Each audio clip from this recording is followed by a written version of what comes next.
జై శ్రీరామ్. అందరికీ నమస్కారం. వెల్కమ్ టు న్యూస్ అఖండ. నేను మీ కస్తూరి శ్రీధర్. భారతదేశం నిజంగా ఈ దేశంలో పుట్టిన ప్రతి ఒక్కరికి కూడా మన దేశం గర్వకారణం.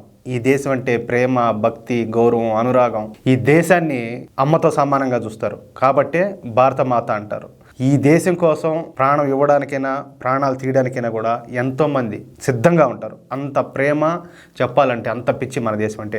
ఓకే, ఉండను కూడా ఉన్నారు కొంతమంది. ఈ దేశంలో ఉంటూ, ఈ దేశంలో తింటూ, ఈ దేశంలో బ్రతుకుతూ, సకల సౌకర్యాలను అనుభవిస్తూ కూడా ఈ దేశాన్ని వ్యతిరేకించేటువంటి హీనులు కూడా ఉన్నారు. అదే కదా చెప్తారు పెద్దోళ్ళు.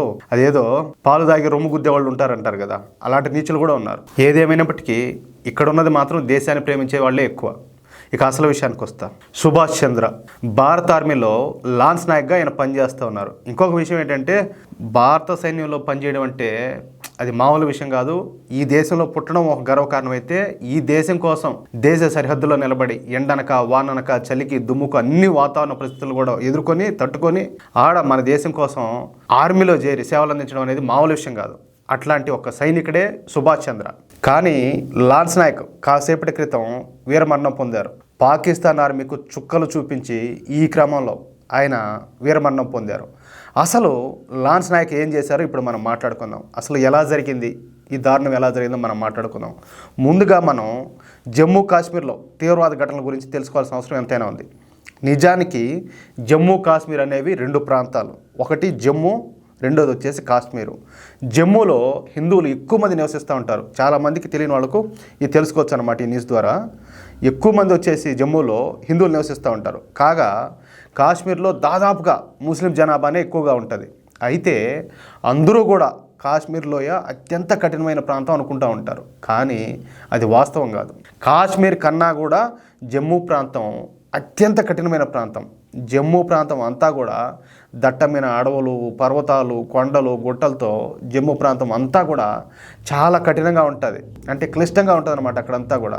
ముఖ్యంగా ఈ రాజౌరి, పూంచు, ఉదయపూర్ సెక్టార్లలో ఈ అడవులు ఎక్కువగా ఉంటాయి.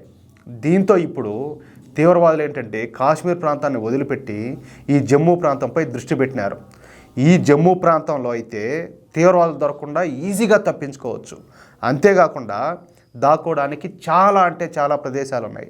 దీంతో ప్రస్తుతం తీవ్రవాదులు జరుపుతున్న దాడులు అన్నీ కూడా ఈ జమ్మూ ప్రాంతంలో జరుగుతున్నవే కావడం ఇక్కడ గమనార్హం.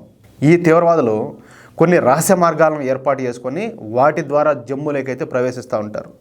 వీటిలో ఒక మార్గాన్ని మన భారత సేనలు గుర్తించి ఆ మార్గాన్ని స్వాధీనం చేసుకున్నాయి. దీన్ని మనం గత వీడియోలో కూడా మనం చెప్పుకున్నాం. ఈ సమయంలోనే నిన్న ఎల్ఓసి వద్దనున్న ఈ కృష్ణా ఘాటి వద్ద కొందరు తీవ్రవాదులను పాకిస్తాన్కు చెందినటువంటి ఎస్ఎస్జి కమాండోలు ఈ ఎల్ఓసిని దాటించి జమ్మూలోకి ప్రవేశపెట్టే ప్రయత్నం చేస్తూ ఉన్నారు. ఇక్కడ ఎస్ఎస్జి కమాండోలు అంటే స్పెషల్ సర్వీస్ గ్రూప్ కమాండోస్ అని అర్థం. వీళ్ళు పాకిస్తాన్కి సంబంధించిన వాళ్ళు. ఈ విషయాన్ని గుర్తించినటువంటి మన లాన్స్ నాయక్ సుభాష్ చంద్ర గారు ఇక ఒక్క నిమిషం కూడా ఆలస్యం చేయకుండా వెంటనే ఈ కృష్ణా ఘాటి వద్దకు దూసుకెళ్ళిపోయినాడు. ఈ విషయాన్ని మిగిలిన సైనికులు చెప్పే సమయం కూడా లేకపోవడంతో సుభాష్ చంద్ర ఏంటంటే వేగంగా ఆ ప్రాంతం వైపు పరుగులు పెట్టినాడు. చూడండి, కనీసం నేను ఒక్కడనే, వాళ్ళు ఎంతమంది ఉంటారో, ఏం జరుగుతుందో ఈ విషయం 10 మందికి చెబుతాం, 10 మంది తీసుకెళ్దామనే ఆలోచన కూడా లేదు. అంత పిచ్చి దేశం అంటే అంత గౌరవం. ఎంతమందిలో ఉంటుంది ఈ దేశ గౌరవం, ఎంతమందిలో ఉంటుంది ఈ దేశభక్తి అనేది ఒక్కసారి ప్రతి ఒక్కరు కూడా ఆలోచించుకోవాలి, గుండెల మీద చేయి వేసుకొని. అయితే అటువైపు 20 మంది ఎస్ఎస్జి కమాండోలు పాక్ సైనికులు ఉన్నారు. కానీ ఇటువైపు మాత్రం కేవలం ఒక్క సుభాష్ చంద్ర మాత్రమే ఉన్నాడు. అయినప్పటికీ సుభాష్ చంద్ర ఏ మాత్రం వెనక తగ్గల. తాను ఒక్కడినే అన్న విషయం మర్చిపోయి ఒక్కసారిగా శత్రువుల మీదకు దూసుకుపోయి తన తుపాకీ నుండి అయితే బుల్లెట్ల వర్షం కురిపించాడు ఈ పాకిస్తాన్ వాళ్ళ మీదకి. దెబ్బకు కంగు తిన్నటువంటి పాకిస్తాన్ ఎస్ఎస్జి కమాండోలు తిరిగి ఎదురు కాల్పులు ప్రారంభించినారంట. అయితే మన సుభాష్ చంద్ర మాత్రం రెచ్చిపోయి వీర విహారం చేసినాడు. మహాభారత యుద్ధంలో అభిమన్యుడు చేసినట్టు వీర విహారం చేసినాడు. ఈ కాల్పులలో మన సుభాష్ చంద్ర దెబ్బకు 4 ఎస్ఎస్జి కమాండోలను ఒక పాక్ సైనికుడైతే మరణించారనమాట ఈ చేతుల్లో. అయితే పాకిస్తాన్ సైనికులు మూకుమ్మడిగా కాల్పులు జరపడంతో ఆ కాల్పుల్లో మన లాన్స్ నాయక్ సుభాష్ చంద్ర వీరమరణం పొందినారు. మన వాళ్ళు ఎదురు తిరిగితే పరిస్థితులు ఎలా ఉంటాయో చెప్పడానికి ఇది ఒక ఉదాహరణ. సుభాష్ చంద్ర ఆత్మకు శాంతి కలగాలని చెప్పేసి ప్రతి ఒక్కరూ మనం కోరుకుందాం. ఓం శాంతి. ఈ వీడియోపై మీ యొక్క అమూల్యమైన అభిప్రాయాలను ప్రతి ఒక్కరు కూడా ఆయనకు అంజలి కట్టిస్తూ ప్రతి ఒక్కరు కూడా కామెంట్ చేయాలని చెప్పేసి ఈ సందర్భంగా నేను కోరుకుంటా ఉన్నా. అలాగే ఈ వీడియోని వీలైనంత మందికి ప్రతి ఒక్కరు కూడా షేర్ చేయాలని, అలాగే ఇంతవరకు ఎవరైనా మన ఛానల్ సబ్స్క్రైబ్ చేసుకోకపోతే ప్రతి ఒక్కరు కూడా మన ఛానల్ సబ్స్క్రైబ్ చేసుకోవాలని మళ్ళీ కోరుతూ ఉన్నా. జై శ్రీరామ్.